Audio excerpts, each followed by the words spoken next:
कल आपने समझाया था स्वामी जी, केवल ज्ञान की प्राप्ति में प्रतिष्ठित आत्मा को पुरुषार्थ में 3 बातें आपने बताई थी।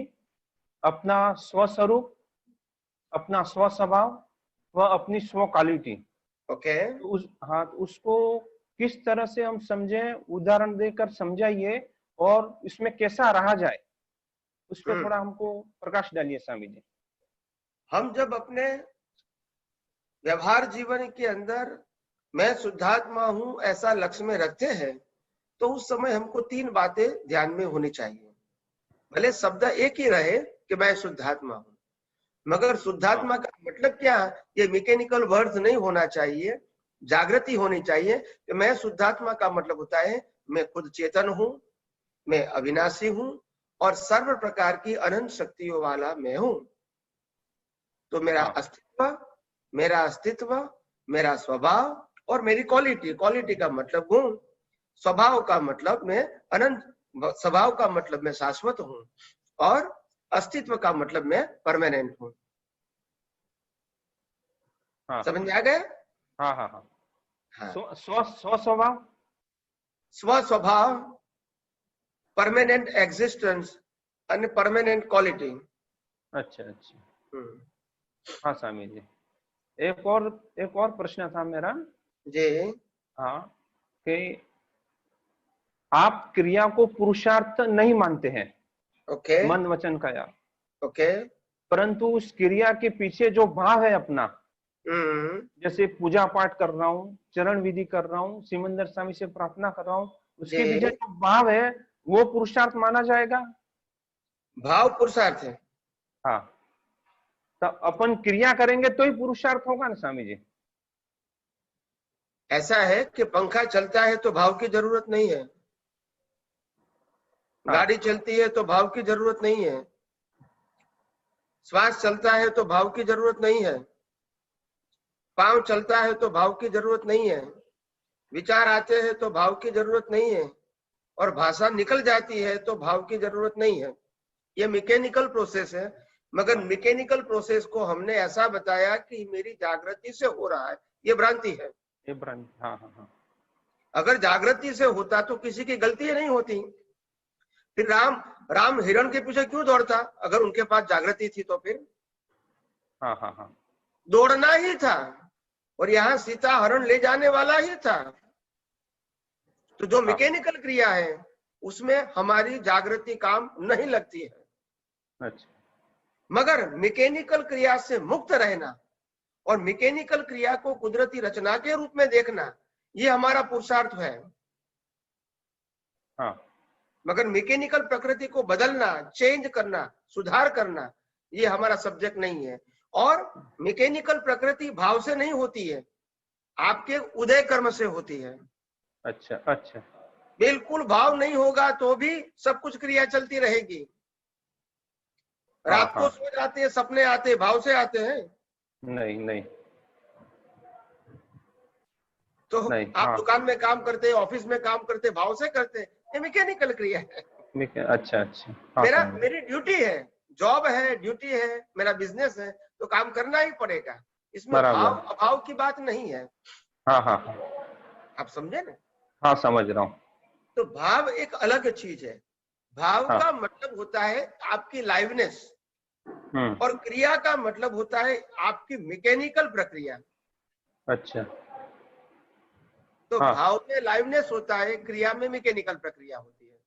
बराबर। हाँ, क्या ये स्वामी जी हम अनंत काल तक जीव यही प्रक्रिया दोहरा रहा है ने, तो इससे छूटना थोड़ा एकदम अलग लगता है हमको।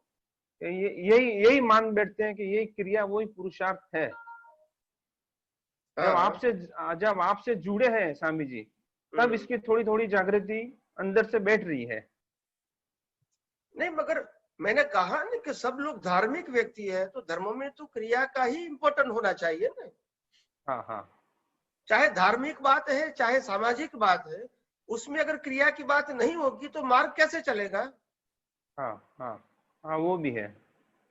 यहाँ आध्यात्म वो मार्ग नहीं है। हाँ, आध्यात्म वो सनातन सत्य है। और सनातन सत्य मेरी अनुभूति का प्रश्न है, वो मार्ग चलाने का प्रश्न नहीं है। हाँ हाँ हाँ, समझा समझा। क्योंकि ये इंडिविजुअल बात है, मेरे को व्यक्तिगत ये दुनिया का सनातन सत्य समझना है कि मैं भी शुद्धात्मा हूँ और ये कुदरती कानून से दुनिया चलती है, ये मेरे को समझना है और अनुभव करना है। ये कोई धर्म संप्रदाय नहीं है। बराबर। इसीलिए तो मैंने कहा यहाँ फॉर्मेट की बात ही नहीं होती है। हाँ हाँ, क्या फॉर्मेट की बात होती है, वहां क्रिया तो होना ही है। बराबर। तो इसीलिए वहां क्रिया की बात क्यों करते हैं, वो सब्जेक्ट ही नहीं, क्योंकि उनका बेस ही क्रिया है। क्रिया है। हाँ, समझा स्वामी जी। तो वो हाँ, उनके हिसाब से करेक्ट है। बराबर बराबर है, बराबर है स्वामी जी। इसीलिए मैंने कहा ये जो हमारा जो समाज चलता है, एक सामाजिक लेवल के व्यक्ति होते हैं, एक धार्मिक लेवल के व्यक्ति होते हैं, और आध्यात्म लेवल के व्यक्ति तो बहुत जूझ होते हैं। मैक्सिमम लोग सामाजिक कम होते हैं, धार्मिक ज्यादा होते हैं, और आध्यात्मिक तो बहुत कम होते हैं, 1%, 2%। हाँ स्वामी जी, हाँ स्वामी जी। तो इसीलिए, क्योंकि दोनों में क्रियाकांड है।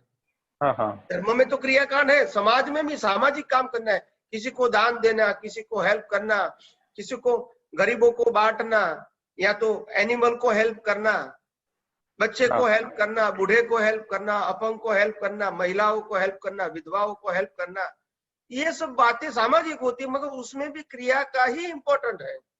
क्रिया का ही है।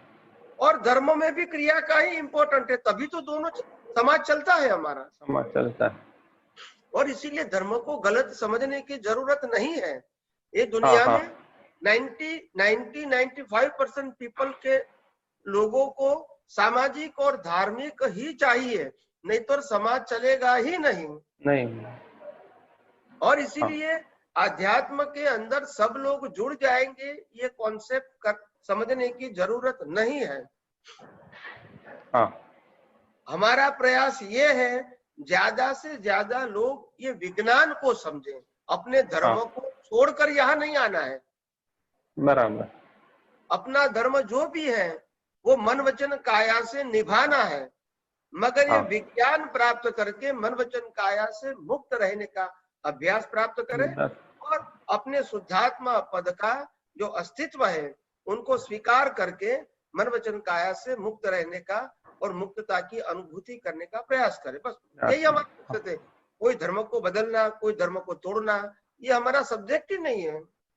बराबर। हाँ हाँ हाँ हाँ हाँ स्वामी जी, मेरा तो ये मानना है स्वामी जी के मेरे कई जन्मों का पुण्य उदय है, तब आप जैसे ज्ञानी पुरुष का मेरे को सानिध्य मिला है, इसलिए मैं अपने आप को बहुत भाग्यशाली मानता हूँ स्वामी जी। आपका अभी तक प्रत्यक्ष दर्शन नहीं हुआ है मेरे को, वो भावना है स्वामी जी एक बार करने की। कोई बात नहीं। हाँ, हो जाएगा, प्रत्यक्ष भी हो जाएगा। हाँ स्वामी।